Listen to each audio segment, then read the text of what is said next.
नमस्कार दर्शक बंधु, आपण मान प्रिय चैनल प्रकृतिर वरदान को अनेक अनेक स्वागत।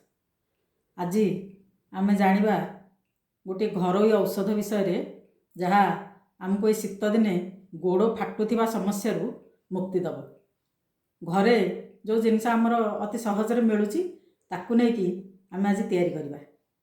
आसतु देखा से मुझे देखु नड़िया तेल गोटे चामच, महम गोटे चामच महम एमती गुंड कर देछि, क्रश कर देछि। तापरे सोरिष तेल आउ एलोवेरा जेल जहाँ आमर बाड़ी रे रही ये एलोवेरा या नहीं आपण ता भितर बाहर करदेवे जेल टी। आ जदि एलोवेरा उपलब्ध नहीं ताहले आपण बजार रे मिलुथिबा जेल आनिक मध्य व्यवहार करिपारिबे। तबे आसंतु प्रस्तुत करिबा।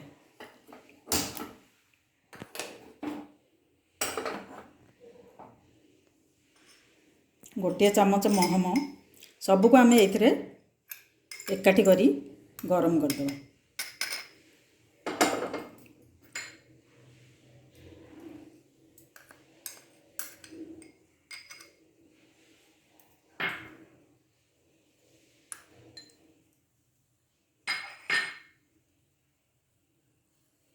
सोरिष तेल टिके अधिका परिमाणर 1.5 चामच नवा।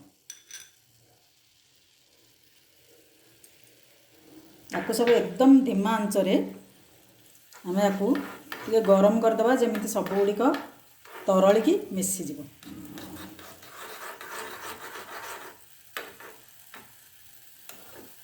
महम आउ नड़िया तेल शीत दिन जो टे नड़िया तेल टी कठिन अवस्था अच्छी ताको आम एमती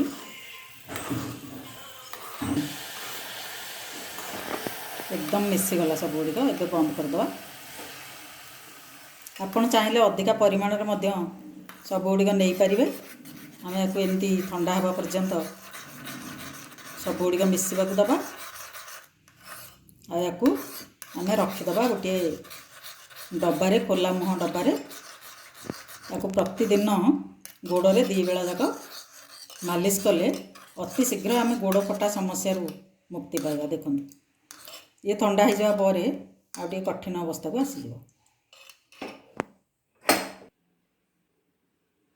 आम विशेषकर गोड़ प्रति जत्न नहीं न था, किंतु गोड़र जत्न बेसी नवा दरकार। कारण पूरा शरीरटी को सी धारण करुच्ची, तार ओजन संभालुची, आउ आमको गतिशील करोची। तेणु प्रतिदिन 2 बेला जाक आपण उषुम पानी रे गोड़ को भल भाव सफा करी पोछापोछि करी यही मलमटी को 2 बेला जाक नियमित लगातु। किछि दिन लगेबा पर आपण तार सुफल निश्चय पाइबे। रहुची, जय जगन्नाथ।